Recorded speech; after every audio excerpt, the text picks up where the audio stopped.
Shalom, povo de Deus! Meus irmãos, boa tarde, como é que você está? Que privilégio poder mais uma vez entrar aí na tua casa, no teu trabalho, no teu carro, onde quer que você esteja assistindo, acompanhando esse momento de pastoreio. Nós estamos continuando com o nosso estudo da palavra, estudando as Escrituras, um capítulo por dia, e hoje chegamos em Levítico 14. Então, compartilha aí o link, chama a turma para louvar com a gente, para orar com a gente, também, obviamente, né, para estudar a palavra com a gente. Né? Como é que foi seu final de semana? Veio para a vigília? Veio para o culto? E tem sido uma bênção aqui na igreja, né? Espero que, se você não for daqui de Recife, espero que aonde quer que você esteja, você também esteja se sentindo abençoado por Deus. Porque é isso, né? Deus usa uns aos outros, Deus usa nossos irmãos, nossa igreja, esses eventos, para nos fazer brilhar o olho um pouco mais por Ele. Vamos louvar?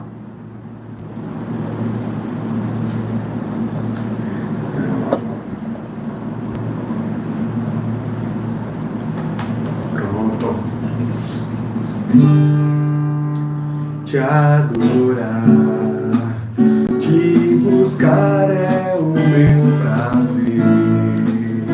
Como eu quero te conhecer, cada vez mais poder sentir teu amor em meu coração.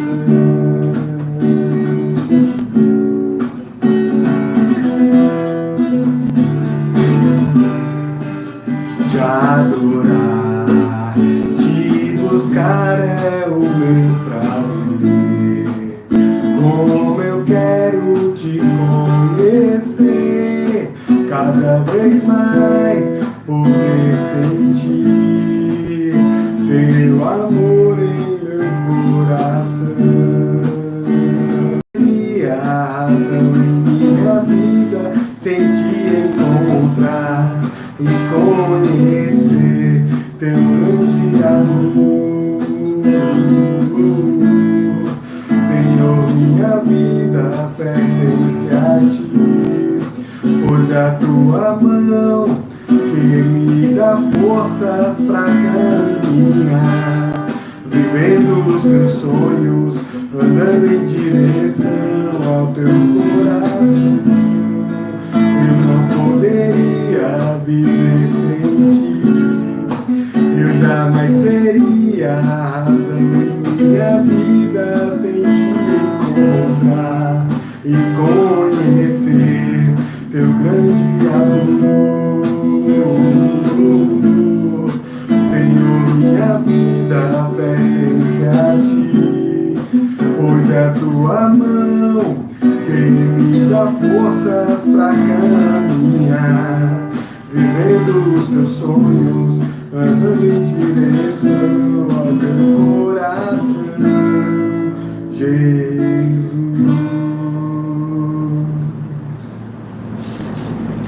Que razão a gente tem para viver, que razão a gente tem para fazer as coisas, né? Se não for conhecer esse Deus e viver por Ele, viver com Ele, né?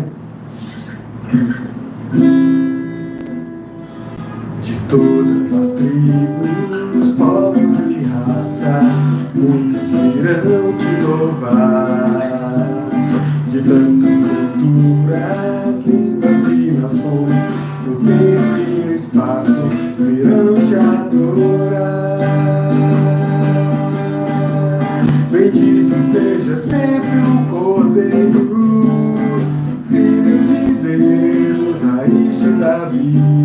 Bendito seja o seu santo nome, Cristo Jesus, presente aqui. E lá, lá, lá, ya, lá, ya, lá, lá, ya. Remidos comprados, grande multidão, muitos virão te louvar. O povo escolhido, teu reino que tempo e no espaço virão te adorar. Bendito seja sempre o Cordeiro, Filho de Deus, raiz de Davi. Bendito seja o seu santo nome, Cristo Jesus, presente aqui. La la laia, laia la laia. E a nossa luz cabe tudo dedicar, oferta suave ao Senhor. 12 talentos queremos consagrar e a vida no teu altar pra teu louvor. Bendito seja sempre o Cordeiro, Filho de Deus, raiz de Davi. Bendito seja o seu santo nome, Cristo Jesus, presente. Bendito seja sempre o Cordeiro, Filho de Deus, raiz de Davi. Bendito seja o seu santo nome, Cristo Jesus, presente aqui. La la laia, laia la laia.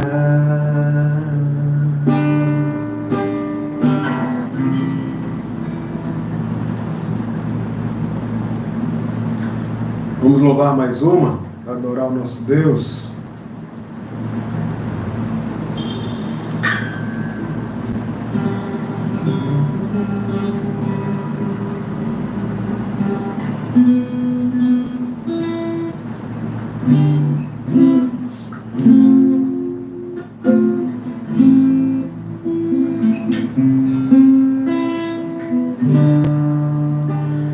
Esconde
Amém, meus irmãos. Deixa eu colocar o violão aqui do lado.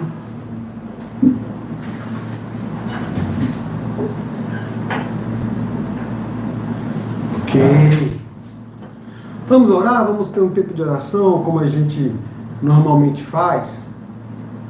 Vamos lembrar sempre, né, da construção do nosso templo aqui na sede, um novo templo, para que todo o povo possa congregar e cultuar junto, né? Temos também as nossas congregações, né? Casa Amarela, Triunfo, Petrolina, Serra Branca, né? Nós temos os nossos missionários para orar por eles, nossa liderança no modo geral, os pastores, presbíteros, diáconos, os líderes de pequeno grupo, de ministério, né?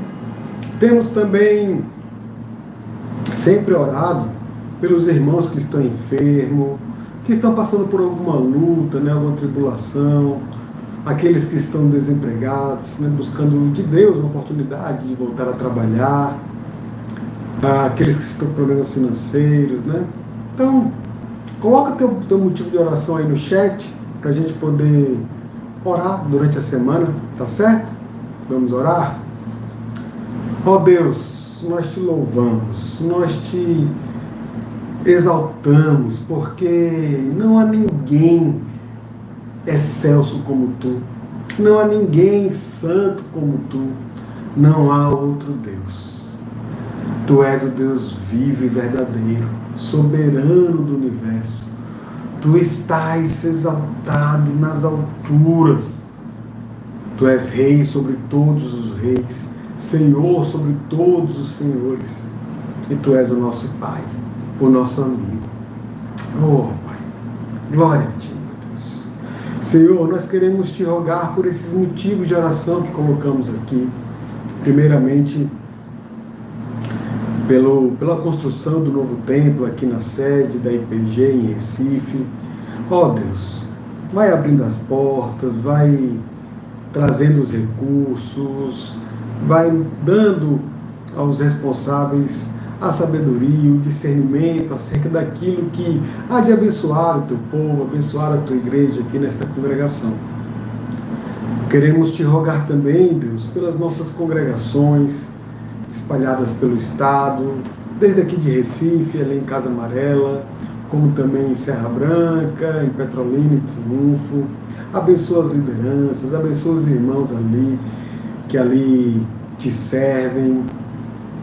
Continua dando força, Pai, continua livrando eles do mal, continua dando a eles prazer em Ti, meu Deus. Não em nada fora de Ti, mas em Ti, meu Pai. Ó Senhor, quero te rogar também pela liderança da Tua igreja, te rogar pelos diáconos, pelos líderes de pequeno grupo, pelos líderes de ministério, pelos presbíteros, pelos pastores, ser com cada um, ser com suas famílias. Falando em família, Deus, abençoa nossos filhos.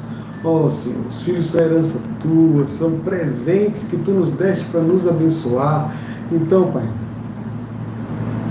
abençoa eles, que eles te temam e cresçam em temor a Ti, que eles te amem acima de todas as coisas.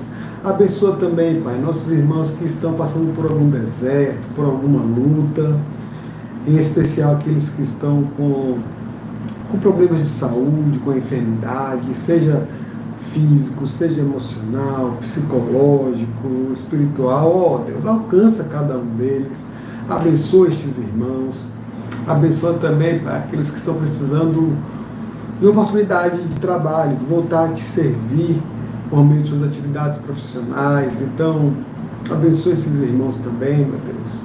E aqueles que estão com problemas, com dificuldades financeiras. Livra, Pai, a cada um de nós destes males. Nos faz sermos bons mordomos dos recursos que Tu nos dá. E que nossa vida sirva para acima de tudo, te louvar e te adorar e glorificar o Teu santo nome.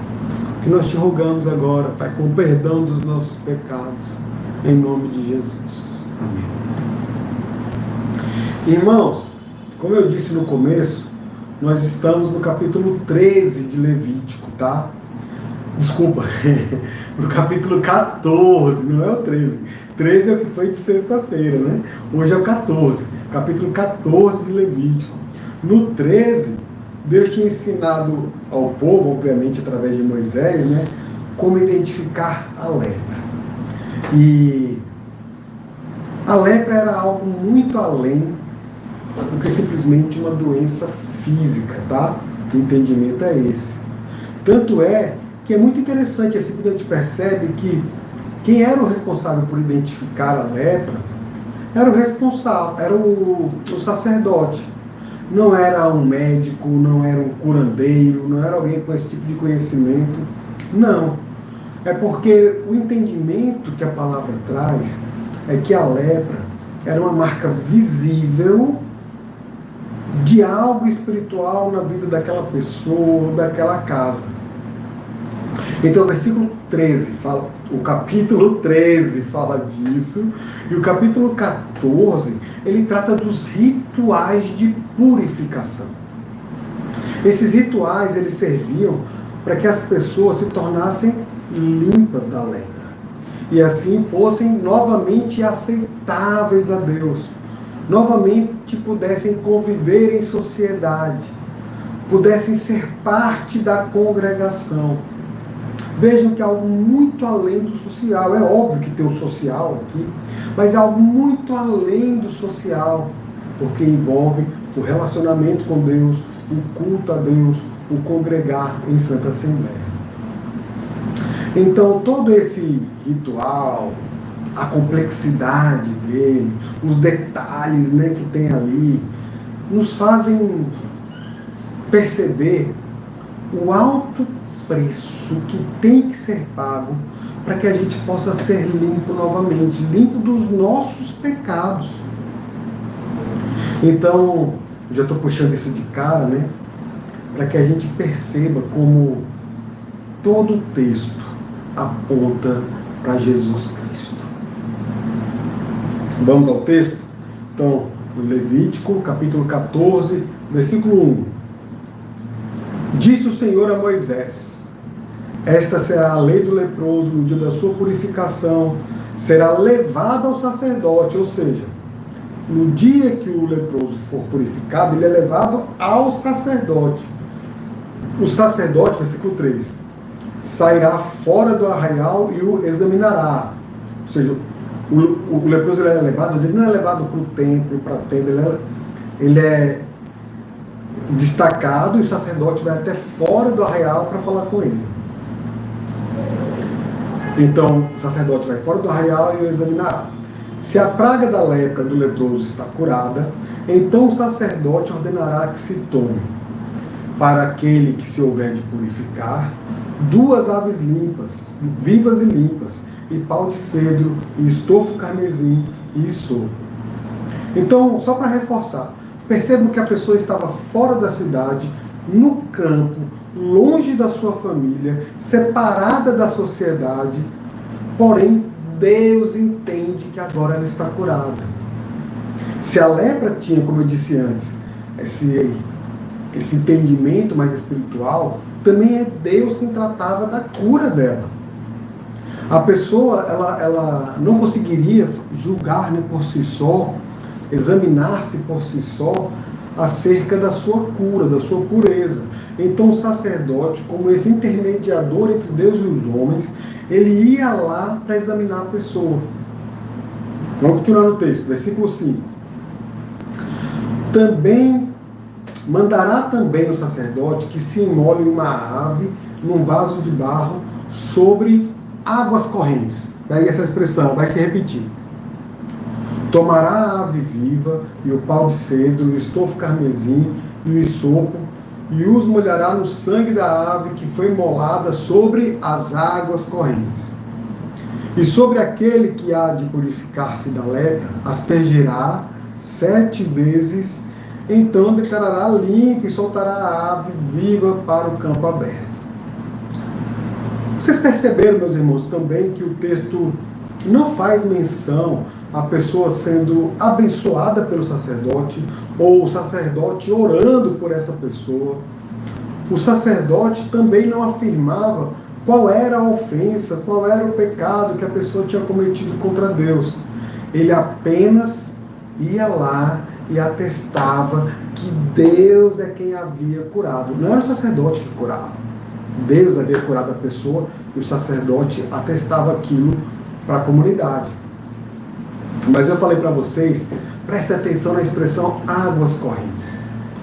No original, essa expressão é Ma'im Chaim. Não é bem assim que se pronuncia, o meu sotaque é horrível, né?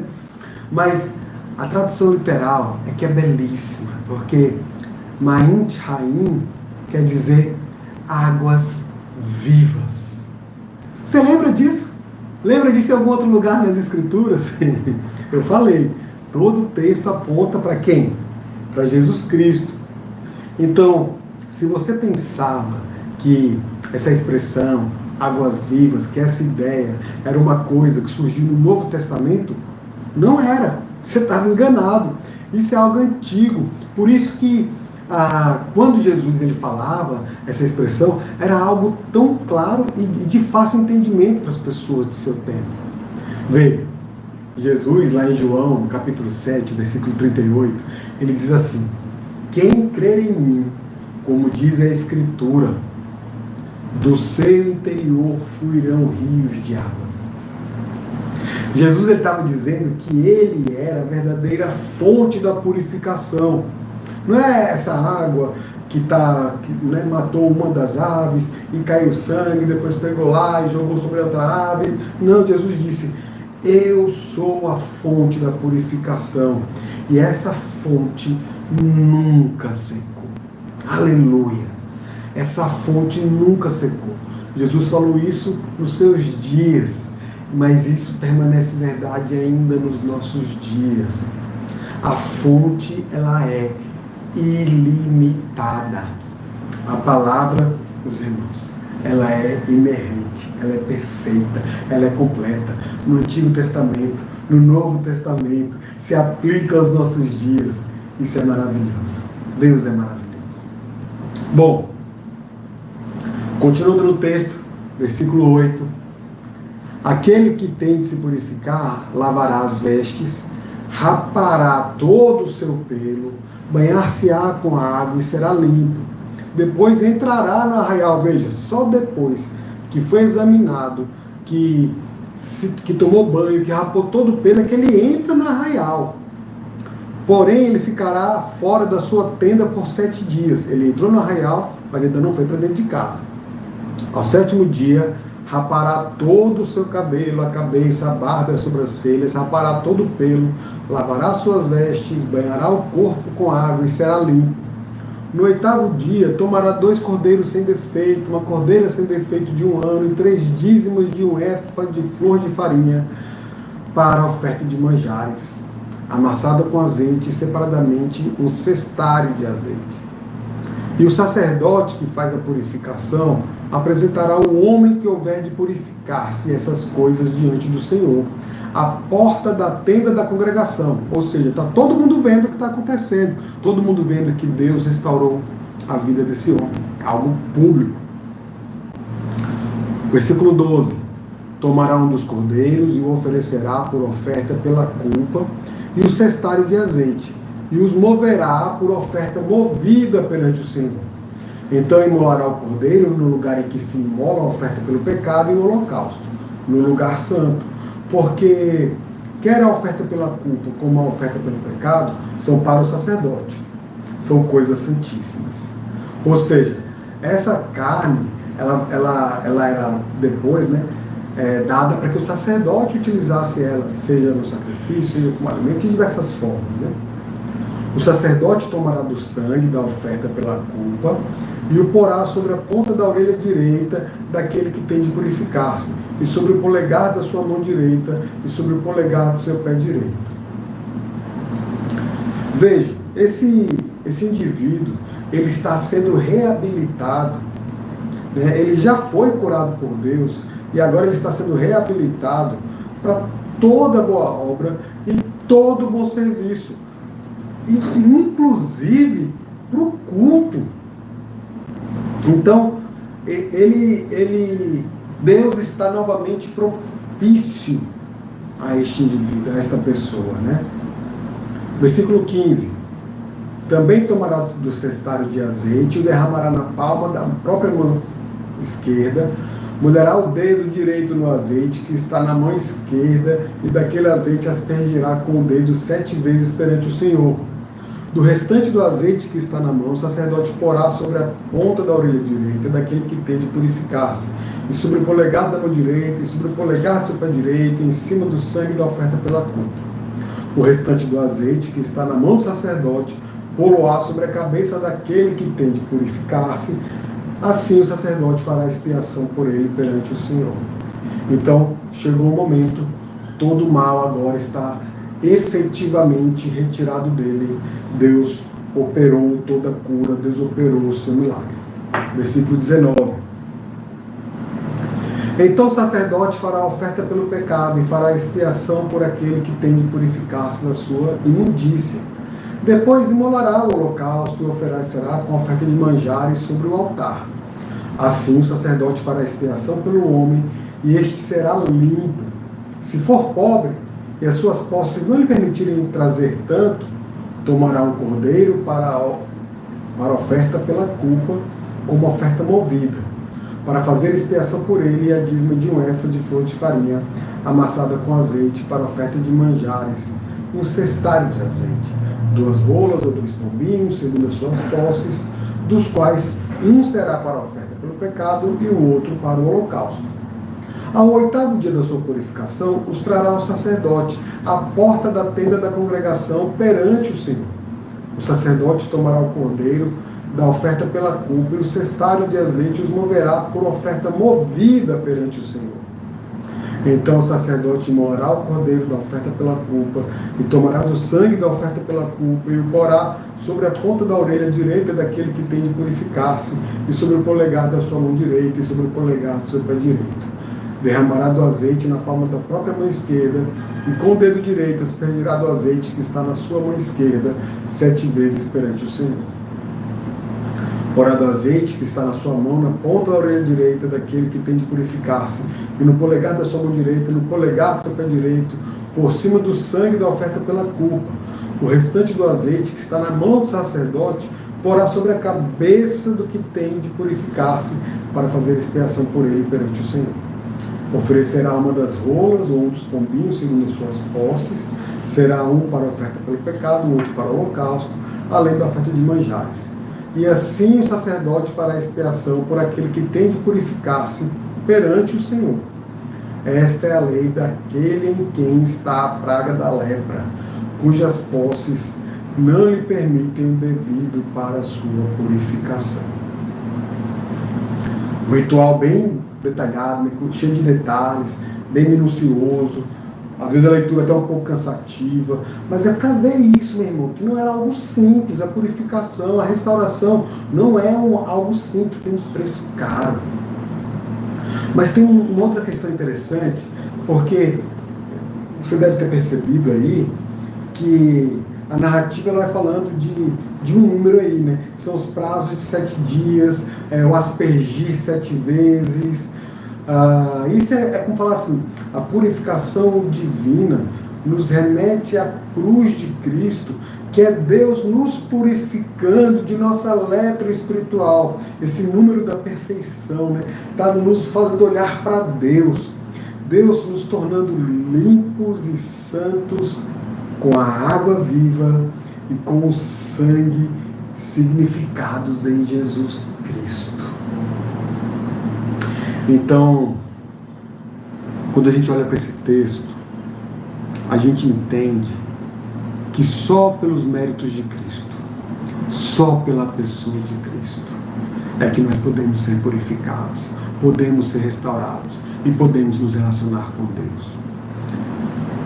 Eu disse que havia uma questão social dentro disso tudo, é óbvio, é nítido que há, né?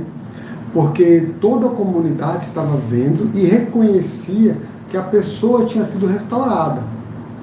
Então, a gente pode entender que a disciplina de Deus demanda um processo de restauração, e isso é nítido para todos.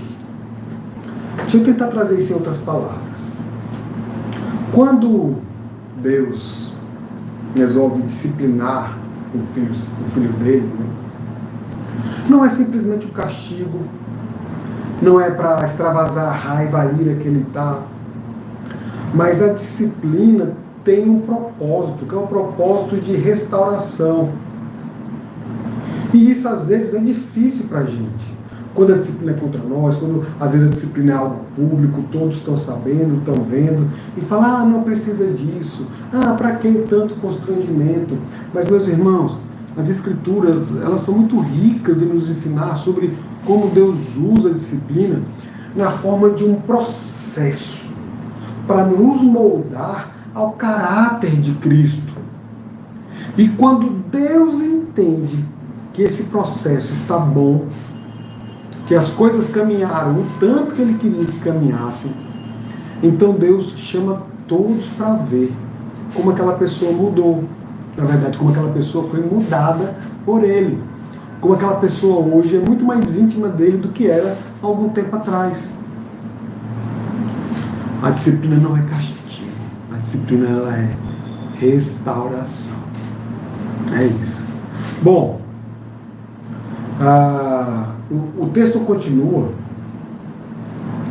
Ele tem uma semelhança grande aqui acerca do ritual, mas inicialmente o ritual era para a purificação do indivíduo. Agora vocês vão ver que não é do indivíduo, é da casa, é do lar. Vamos lá, versículo 33. Disse mais o Senhor a Moisés e a Arão: quando entrardes na terra de Canaã, que vos darei por possessão, e eu enviar a praga da lepra a alguma casa da terra da vossa possessão, o dono da casa fará saber ao sacerdote, dizendo: parece-me que há como que praga em minha casa. O sacerdote ordenará que despejem a casa, ou seja, que tire tudo da casa, antes que venha para examinar a praga, para que não seja contaminado tudo que está na casa. Depois virá o sacerdote para examinar a casa, e examinará a praga. Se nas paredes da casa há manchas esverdinhadas ou avermelhadas, e parecem mais fundas do que a parede, buracos na parede, né? Então o sacerdote sairá da casa e a cerrará por 7 dias. Ao 7º dia voltará o sacerdote e examinará. Se vir que a praga se estendeu nas paredes da casa, ele ordenará que arranquem as pedras em que estiver a praga e as lancem fora da cidade num lugar imundo. E fará raspar a casa por dentro, ao redor, e o pó que houverem raspado lançarão fora da cidade num lugar imundo. Depois tomarão outras pedras e as porão no lugar das primeiras. Tomar-se-á outra argamassa e se rebocará a casa. Se a praga tornar a brotar na casa, depois de arrancadas as pedras, raspada a casa e de novo rebocada, então o sacerdote entrará e examinará. Se a praga se tiver estendido na casa, há nela lepra maligna, está imunda. Derribar-se-á, portanto, a casa, as pedras e a sua madeira, como também todo o reboco da casa, e se levará tudo para fora da cidade, a um lugar imundo. Aquele que entrar na casa enquanto está fechada, será imundo até a tarde. Também o que se deitar na casa, lavará suas vestes, e quem nela comer, lavará suas vestes. Porém, tornando o sacerdote a entrar e examinando se a praga na casa não se tiver estendido, depois que a casa foi rebocada, o sacerdote a declarará limpa, porque a praga está curada. Para purificar a casa, tomará 2 aves, e pau de cedro, estofo, carmesim e sopo, e molará uma ave num vaso de barro, né, sobre as águas correntes, novamente. Tomará o pau de cedro e o isopo, o estofo carmesim e a ave viva, e os molhará no sangue da ave imolada e nas águas correntes, e aspergirá a casa 7 vezes. Mata uma ave, derrama o sangue na água, pega esse sangue e asperge, inclusive sobre a outra ave que vai ser liberada, né? É o processo. Assim purificará aquela casa com o sangue da ave, e com as águas correntes, e com a ave viva, e com o pau de cedro, e com o esopo e com o estofo carmesim. Então soltará a ave viva para fora da cidade, para o campo aberto. Assim fará expiação pela casa e será limpa. Esta é a lei de toda sorte de praga de lepra e de tinha, e da lepra das suas vestes e das casas, e da inchação e da pústula e das manchas lustrosas, para ensinar, quando qualquer coisa é limpa ou imunda, esta é a lei da lepra. Meus irmãos, eu não sei se vocês já tiveram essa experiência de ver uma parede mofada. Alguns anos atrás, eu morava numa casa, morava em Maceió ainda, e a parede do meu quarto, ela era colada no muro do vizinho. E, de alguma forma, eu nunca soube qual, batia muita água naquele muro, naquela parede, e a água, né, começava a deixar a parede do meu quarto úmido, até ficar molhado, depois secava e começava a criar mofo, e era um problema, né? Lá em casa, minha esposa tem as questões de saúde dela, né? As dificuldades respiratórias, os meninos recém-nascidos lá, e a gente ainda vivendo nesse ambiente. Então, qual é o processo natural, né? Foi o que eu fiz por ser um processo natural. Primeira coisa, tira o reboco, tira aquilo que está molhado, faz um reboco novo, sequinho, bota uma vedação, né? Bota um produto ali que não deixe que passe mais umidade. Só que voltava a passar. Semelhante ao caso aqui, né, que ele fala, se você volta, o sacerdote voltasse a examinar e tivesse crescido, lá voltava. Então, eu fiquei lutando contra esse negócio, mas não tinha jeito. A resposta aqui, né, que o texto fala, no caso, né, da casa que havia lepra na parede, era literalmente, primeiro arrancava as pedras e jogava num lugar imundo, e colocava pedras novas. Se mesmo assim não resolvesse, demolia a casa. Porque Deus não se relaciona com nenhuma impureza. Nenhuma impureza. E mostra pra gente como Deus valoriza o lar, a família. Então percebam que todo esse processo, meus irmãos, nada mais é do que um cuidado de Deus para quando o povo entrar na terra prometida. O texto fala, né? Deus falando com Moisés e com Arão, né? Quando vocês entrarem na terra da vossa possessão, que eu vos dei por herança e tal. Porque agora, quando Deus está dando a lei, eles ainda estavam no deserto. Mas o fato que para mim destaca, né, que Deus falou muito comigo quando eu estava estudando esse texto, é que Deus não quer nenhuma área de nossa vida impura, nem os nossos pertences. Se você tem um carro, por que você tem esse carro? Se você tem uma casa, por que você tem essa casa? Se você tem roupas, por que você tem roupas? Você faz uso dos seus bens, dos seus pertences, para a honra e glória de Deus. Foi Ele quem te deu, foi Ele quem me deu o que eu tenho. Então por que eu não utilizaria assim? Por que eu não faria uso disso para a glória de Deus? Tudo que eu tenho, tudo que tu tens, tem que ser consagrado a Deus. Deus nos deu cada uma delas para que, ao usarmos, Ele fosse glorificado. E agora começa a fazer mais sentido a roupa que eu escolho, o carro que eu uso, as coisas como eu, né, desejo e saltam no meu coração, o uso literal que eu dou de cada um, do meu celular, não é não? Bom, mas o fato é que uma casa poderia ali voltar a se contaminar. Então se pegaria tudo, se jogaria fora. E eu queria encerrar esse estudo de hoje falando isso, né? Tem alguma coisa na sua vida que não presta para a glória de Deus? Que não serve para glorificar a Deus? Se tem, vou te falar uma coisa, isso também não presta para a sua vida. Isso também não serve para você. Isso não é bom para a sua vida. Jogue fora. Abra mão disso. Abra mão desse desejo. Abra mão dessa vaidade. Queira para a sua vida a mesma coisa que Deus quer. Amém? Vamos orar? A gente canta então mais uma música, tá certo?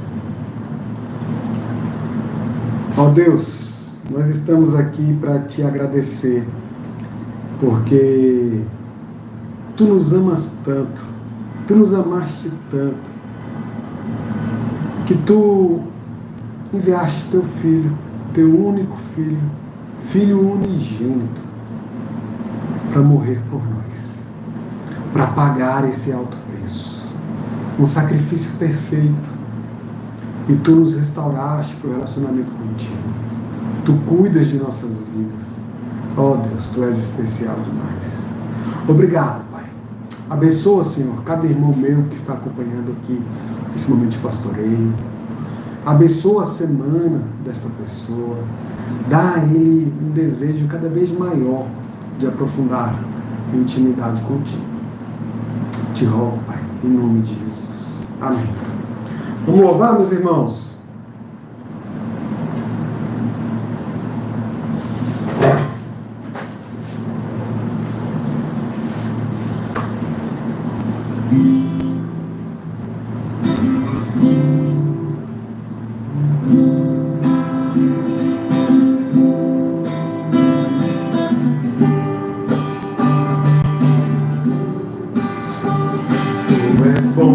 Tu és bom, quando nada é bom em mim.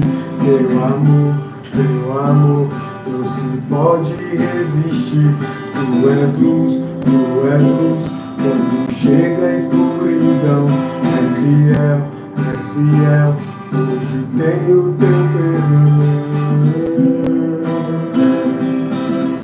És a paz, quando há medo e confusão. És real, veio em meu coração. Meu prazer, a razão do meu cantar. Vivo estás, sobre a morte tens por mim.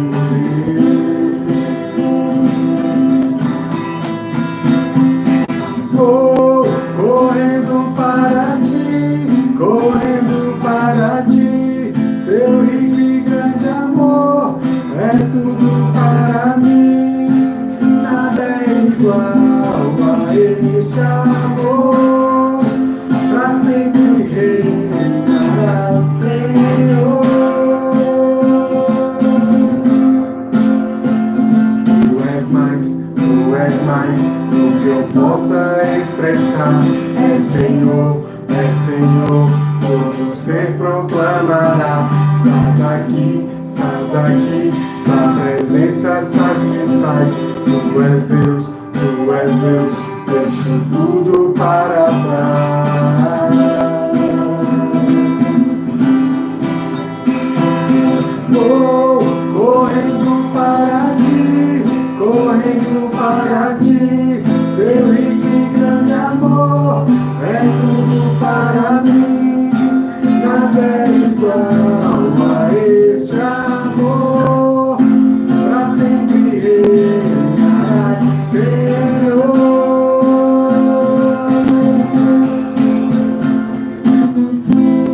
Eu cantarei, não há igual, Jesus. Eu cantarei, não há igual, Jesus.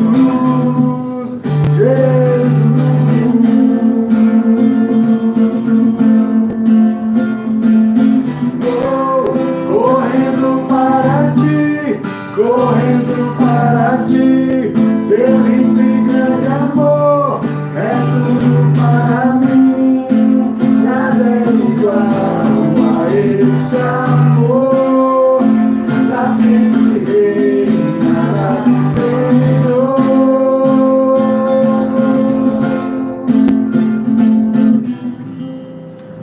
Amém, meus irmãos. Que Deus os abençoe. Uma semana de paz.